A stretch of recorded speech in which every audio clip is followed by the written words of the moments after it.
ہے. جو بھی دنیا میں آیا ہے اسے دنیا سے رخصت تو ہونا ہے، چاہے کوئی امیر ہو چاہے غریب ہو، چاہے کوئی بڑا ہو چاہے چھوٹا ہو، کوئی حاکم ہو یا محکوم ہو، کوئی نیک ہو یا بد ہو، موت تو ہر ایک پہ آنی ہے. یہ اور بات ہے کہ موت کے تصور کا فرق ہے. موت کافر پہ بھی آنی ہے، مومن پہ بھی آنی ہے، لیکن آپ دیکھیے کہ ہر ایک کی زندگی ایک جیسی نہیں ہے نا. کسی کی زندگی میں خوشیاں ہیں، راحت ہے، سکون ہے، مسرت ہے، مسکراہٹیں ہیں، قہقہے ہیں، اور کسی کی زندگی میں ناکامیاں ہیں، محرومیاں ہیں، مایوسیاں ہیں، سسکیاں ہیں، ہچکیاں ہیں، آنسو ہیں، غم و اندوہ کی کیفیت ہے. ہر ایک کی زندگی ایک جیسی نہیں، تو ذہن میں رہے کہ پھر ہر ایک کی موت بھی ایک جیسی نہیں.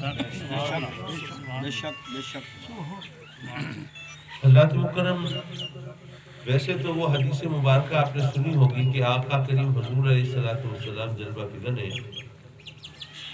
اور ایک جنازہ گزرتا ہے تو صحابہ کرام ذکر کرتے ہیں کہ کتنا نیک شخص تھا، کتنا اچھا آدمی تھا، دنیا سے چلا گیا. یہ اس کے گھر والے غم و رنج و غم سے وہ بہت زیادہ بوجھل ہیں، اور اس کے جانے کے بعد غم و اندوہ کی کیفیت بہت شدید ہے.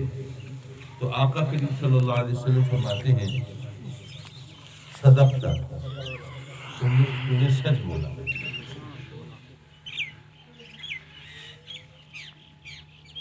اسی طرح ایک اور موقع پر سرکار جلوہ فکن ہے، ایک اور جنازہ گزرتا ہے. وہ اس کے بارے میں لوگ صحابی آپس میں بات کرتے ہیں کہ تو بہت ہی برا شخص تھا، گناہ گار تھا. اس کے دنیا سے جانے کے بعد کتنے لوگوں نے چین کی سانس لی ہوگی، سکون سے وقت گزارنے کا سوچا ہوگا، اور لوگ کتنے خوش ہوئے ہوں گے کہ اس کے شر سے ان کو چھٹکارا ملا. یہ سب باتیں ہوتی ہیں تو آقا کریم فرماتے ہیں تو نے سچ کہا.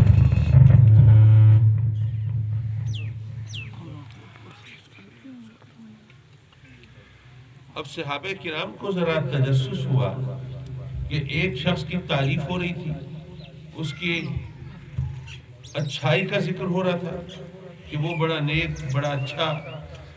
تو آقا کریم نے فرمایا بھئی تم نے سچ کہا. اور ایک کی برائی ہو رہی ہے، مذمت ہو رہی ہے، اور آقا کریم فرماتے ہیں تم نے سچ کہا. تو یہ بات کو سمجھ نہیں آئی، لوگ پریشان ہوئے. تو آقا کریم سے پوچھا کہ آقا ذرا ہم کم فہم ہیں، کم علم ہیں، ہم آپ کے فرمان کا صحیح مفہوم سمجھ نہیں پائے، تو آقا ذرا وضاحت فرما دیجیے. سرکار نے فرمایا کہ جس کی تم تعریف کر رہے تھے، نہیں معاف کیجیے، میں ذرا حدیث کے الفاظ میں مجھے مغالطہ ہوا، میرا ذہن کہیں اور تھا. سرکار نے فرمایا وجبت، واجب ہو گئے، اور دوسرے کے لیے بھی فرمایا وجبت، واجب ہو گئی. اب صحابہ کرام سوچ رہے ہیں کہ کیا چیز واجب ہو گئی، کچھ پتہ نہیں چلا. تو عرض کی کہ آقا ذرا بتا دیجئے، فرما دیجئے کیا چیز واجب ہو گئی. فرمایا کہ جس کی تم تعریف کر رہے تھے اس کے لیے اللہ کی طرف سے جنت واجب ہو گئی، اور جس کی تم مذمت کر رہے تھے، برائی کر رہے تھے، اس کے لیے جہنم واجب ہو گئی. جس کو ہم اردو میں محاورے کے طور پہ کہتے ہیں کہ زبان خلق کو نقارہ خدا سمجھے. تو پھر زبان خلق جو ہے اس کا بھی اپنا ایک اثر ہوتا ہے. حضرات مکرم، ہم یہاں پر زندگی اس طرح گزاریں کہ لوگ ہمارے بارے میں کلمات خیر کہیں، تو یہ کتنی بڑی سعادت کی بات ہے. زندگی تو گزر ہی جاتی ہے، اچھی بری جیسی بھی ہے، لیکن خوش نصیب ہے وہ لوگ کہ لوگ ان کو اچھے لفظوں میں یاد کریں، ان کے جانے کے بعد آنکھیں اشبار ہوں، دل بے قرار ہوں، اور ان کی یاد لوگ اچھے انداز سے کریں، وہ خوش نصیب ہوتے ہیں. اور پھر اس حدیث کی روشنی میں رب کائنات کی طرف سے ان کے لیے گویا جنت واجب بھی ہو جاتی ہے۔ اور یقیناً محروم القسمت ہوتے ہیں وہ لوگ کہ جب وہ دنیا سے جائیں تو لوگ چین کی بنسی بجائیں، سکون کی سانس لیں اور اطمینان کا اظہار کریں اور کہیں کہ چلو جان چھوٹی، پاپ کٹا اور ہم اب اطمینان سے زندگی بسر کر سکیں گے۔ ہم خود اپنے گریبان میں جھانک کے دیکھیں کہ ہم کیسی زندگی گزار رہے ہیں۔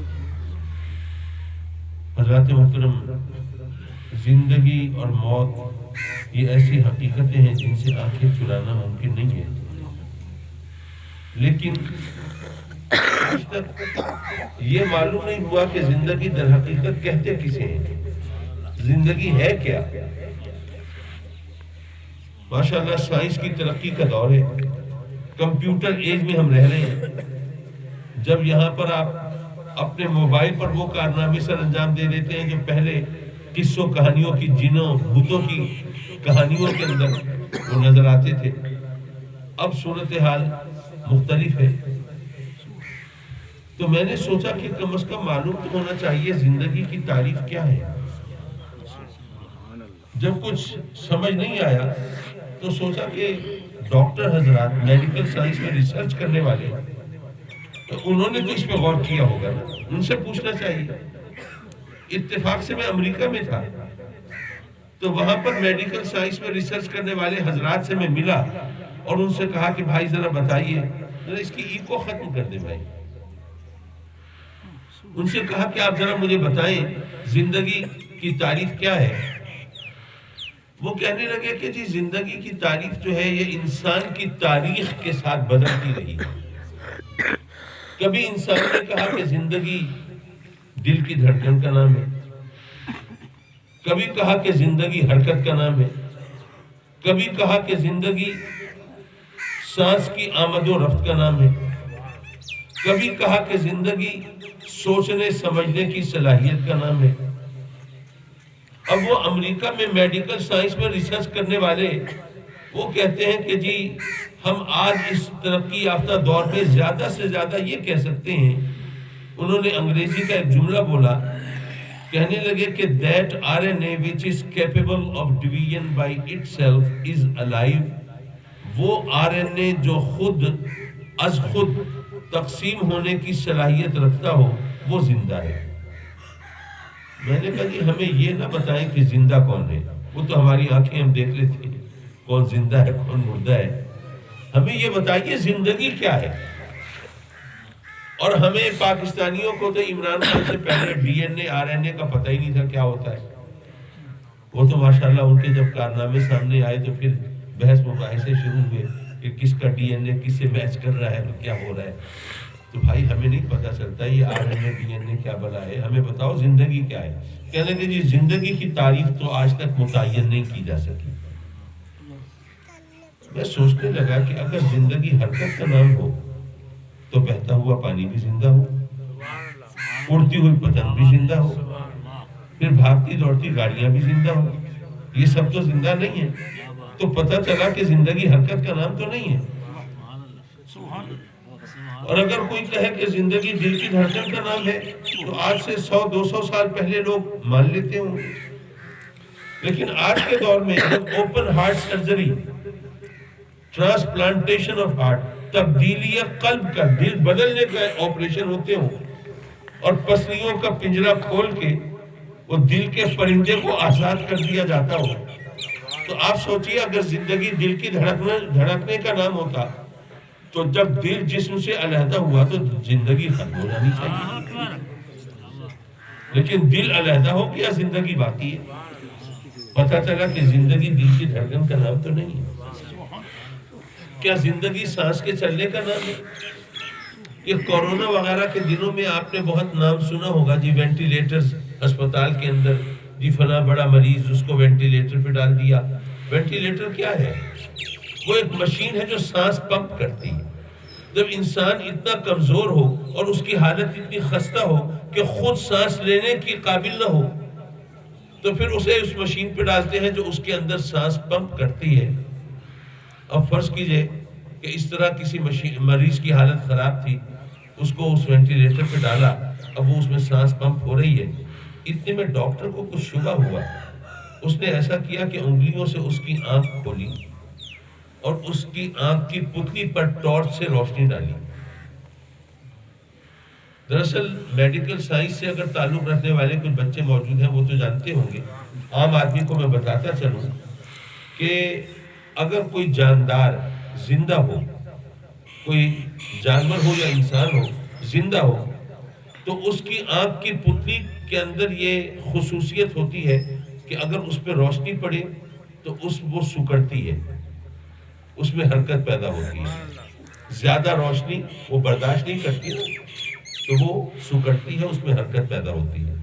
تو ڈاکٹر کو شبہ ہوا کہ زندہ ہے کہ نہیں، تو اس نے اس کی آنکھ کو انگلیوں سے کھولا، اس کی پتلی پر آنکھ پر روشنی ڈالی ٹارچ سے، تو جب اس نے دیکھا کہ اس میں حرکت پیدا نہیں ہوئی تو اس نے کہا کہ اسے اس وینٹیلیٹر سے ہٹا دو، اب اسے یہ وینٹیلیٹر کی ضرورت نہیں ہے، اس کی دماغی موت واقع ہو چکی، یہ مر چکا ہے۔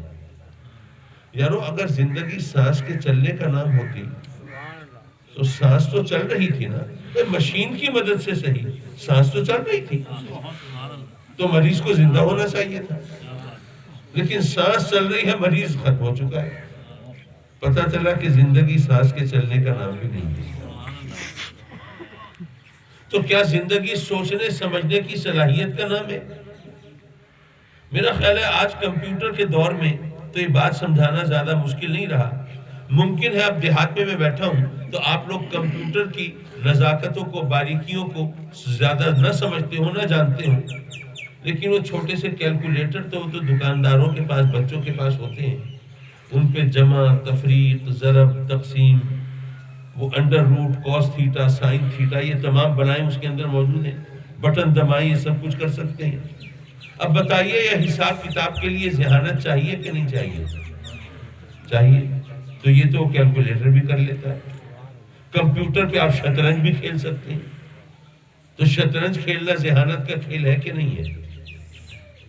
تو اگر زندگی سوچنے سمجھنے کی صلاحیت کا نام ہوتا تو ایسی صورت میں ایک کیلکولیٹر بھی زندہ ہوتا، کمپیوٹر بھی زندہ ہوتا،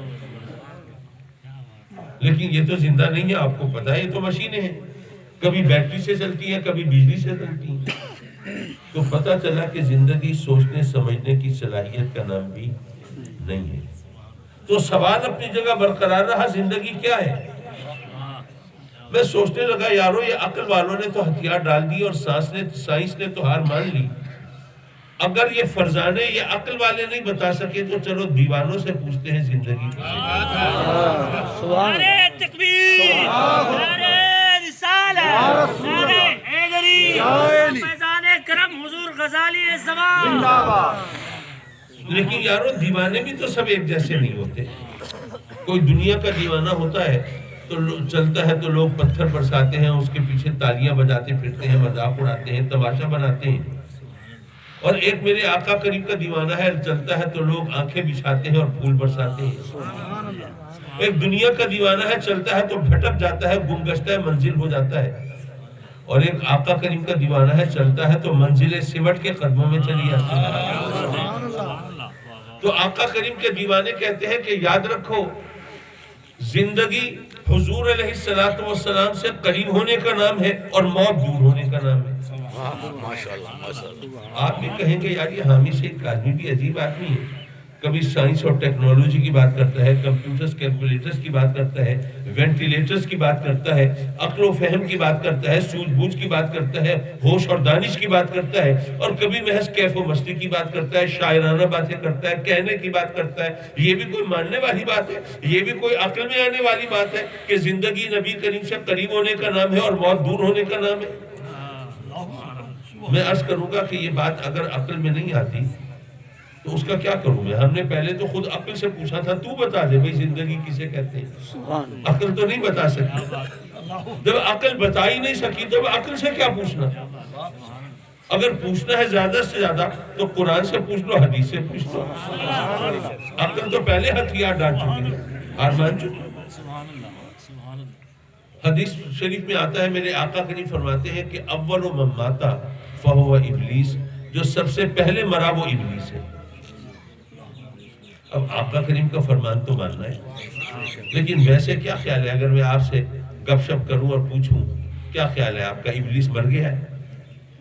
آپ کہیں گے صحیح مر جاتا تو جان چھوٹ جاتی، نہ فساد ہوتا، نہ ہنگامے ہوتے، نہ خونریزی ہوتی، نہ دہشت گردی ہوتی، نہ تخریب کاری ہوتی، نہ بموں کے دھماکے ہوتے، نہ خودکش حملے ہوتے، نہ دھوکہ ہوتا، نہ فراڈ ہوتا، نہ جناب یہ اقتدار کی کشمکش ہوتی، نہ الزام تراشی ہوتی، نہ بہتان ترازی ہوتی۔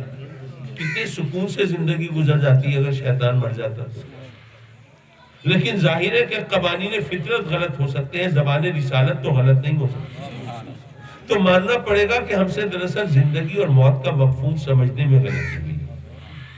وہ وقت یاد کیجئے جب رب کائنات نے حکم دیا فرشتوں کو کہ آدم کو سجدہ کرو، فسجدوا الا ابلیس، تمام فرشتے سجدہ ریز ہو گئے، ابلیس اکڑا کھڑا رہا۔ اور علماء نے، مفسرین نے پوری وضاحت کے ساتھ بتایا، آپ نے بھی علماء سے سنا ہوگا کہ اللہ نے جو سجدے کا حکم دیا تھا وہ اس جسد انصری کے لیے نہیں تھا، اس پیکر خاکی کے لیے نہیں تھا، وہ اس مٹی کے پتلے کے لیے نہیں تھا، وہ حضرت آدم علیہ السلام کے لیے نہیں تھا، وہ دراصل اس نور محمدی کے لیے تھا جو آپ کی پیشانی میں جلوہ کرتا ہے۔